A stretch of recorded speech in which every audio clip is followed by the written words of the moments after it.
everybody, welcome back to Clayton Family Kitchen. First of all, I want to wish you a very Merry Christmas. I'm so excited that Christmas is just a few days away and I can't wait to open my presents. Today we're filming in my kitchen. As most of you know, Chase and I just moved, so it looks a little different. And we'll be doing a Christmas dinner today. Usually we just do one recipe, but we want to do a whole meal today in case you have no idea what to cook for Christmas.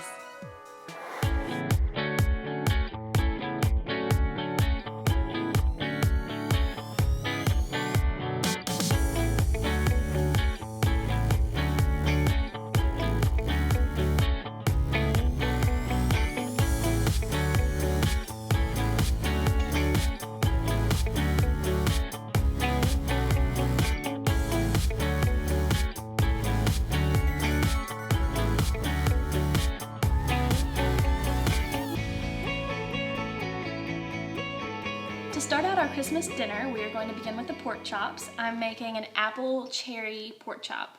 First, you'll preheat the oven to 400 degrees and you'll spray a glass dish with cooking spray. I went ahead and put my pork chops in. I have one apple that I've diced and you'll just go ahead and pour that over.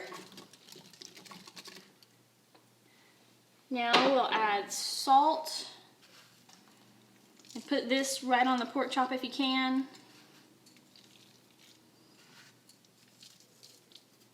And some pepper.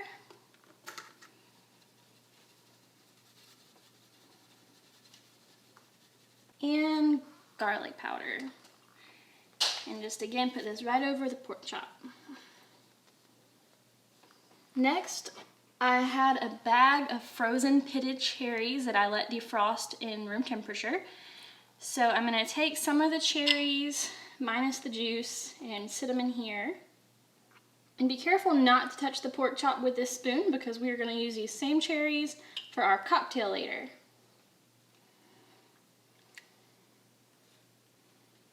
Alright. Now you'll take one small onion and dice it and you'll put that over everything.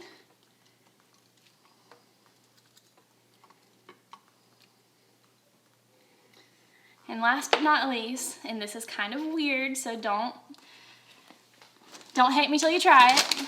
We're gonna take some ginger snaps. This is a very holiday thing. And we are gonna crumble these right on top of the pork chops.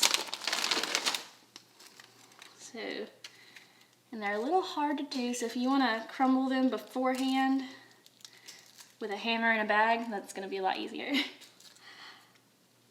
And just crumble this over the whole mixture.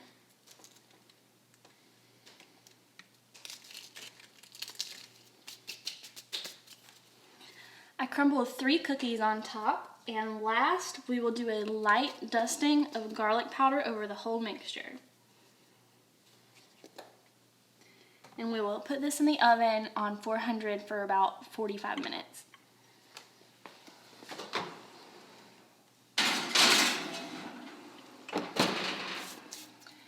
Alright, now that those are in the oven, we can start working on everything else.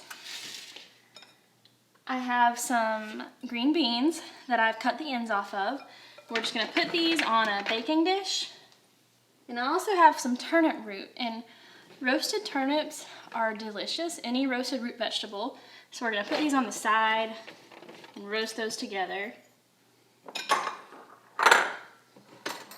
And on top of all this, we're gonna pour some olive oil and just do enough to get them covered evenly.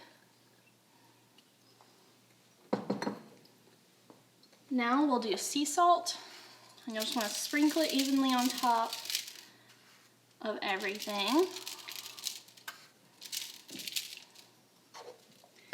And pepper. And same goes for that. It'll be about half a teaspoon. And garlic powder. What I love about Christmas dinner is you can use most of the same ingredients for everything, and it's really easy. Now we're going to give this a good toss just to get everything covered completely. And we'll put that in the oven in just a few minutes. Next, we're going to get our roasted potatoes going. I took 3 red potatoes and diced them up into small chunks. And we'll pour these on a baking dish. And this is the same concept as the green beans. We're just gonna pour some olive oil evenly over it. This is where it gets a little different. We're gonna take some lemon juice and do about a tablespoon over the top of these.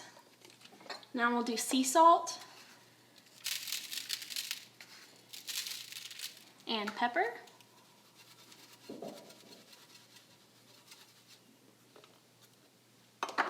And rosemary. Rosemary potatoes are the best. I could eat them with every meal. And last but not least, my go-to ingredient, the garlic powder.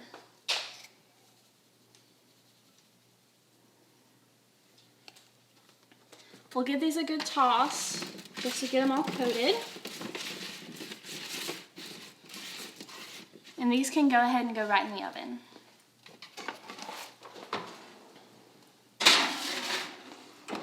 What I love most about this Christmas dinner is everything goes in the same oven at the same temperature.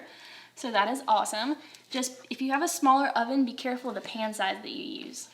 The pork chops and potatoes have been in the oven for about 15 minutes, so now we're gonna put our green beans in the oven. Those will go for about 30 minutes. While everything else is cooking, I have melted 5 tablespoons of butter in a large saucepan, and we are going to use Pepperidge Farm's Herb Season Classic Stuffing. I'm cheating a little bit, but it's because I want this Christmas dinner to be very easy. All right, now that the butter is melted, we're gonna put in 2 stalks of celery and 1 large onion diced. And we're gonna saute these until they are translucent.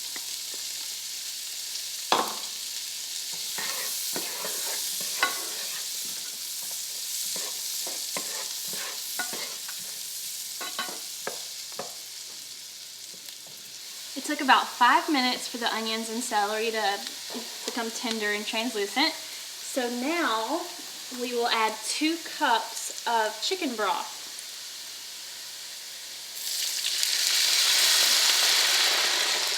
And we'll let that come to a boil.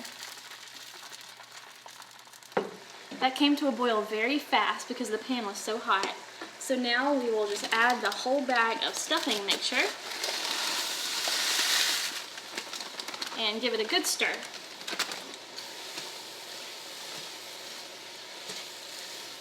And then go ahead and turn the heat off. And we'll actually move this off of the eye.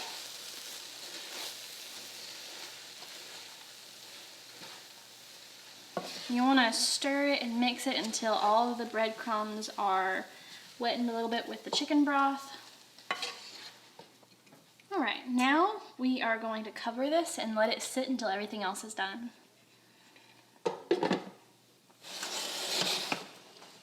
While we wait for Christmas dinner to finish, I'm going to show you how to make 2 very simple cocktails using champagne. I bought the $5 kind, but you can get whatever kind you like. I don't know that I know how to open this, so you get to watch me try. It might be kind of scary.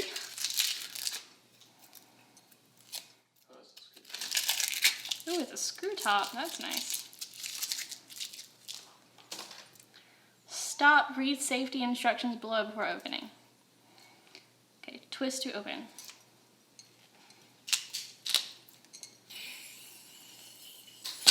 Woo! Okay, got it. All right, we're just gonna fill both of our glasses about halfway up. I didn't have any champagne flutes. I found that out tonight. I thought I owned some, but I do not.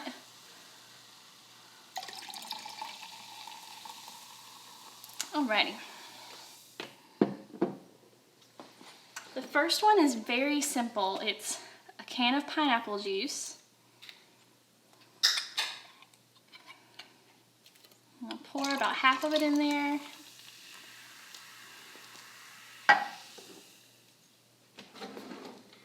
And a little bit of juice from a maraschino cherry bottle.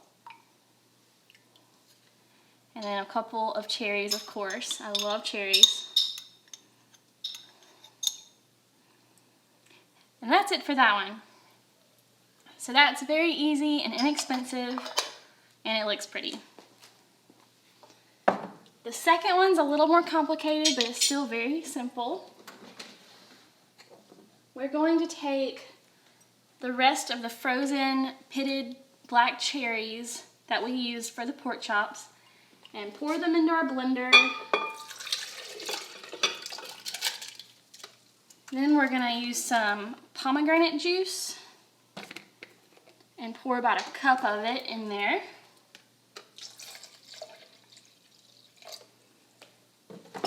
And we'll just blend that right up.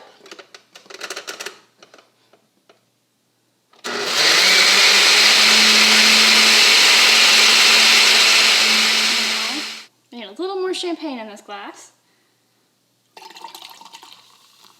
We'll just pour that right in there. Whoa there. Sometimes you make a mess, it's okay. And we'll add a few sprigs of mint.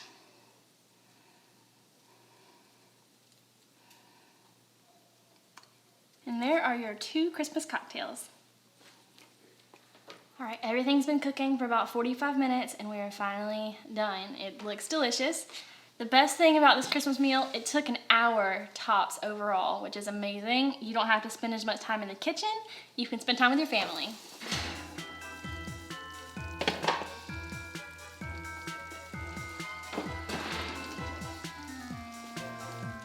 And that is Christmas dinner. Thanks for watching, and I hope you'll have a really great Christmas.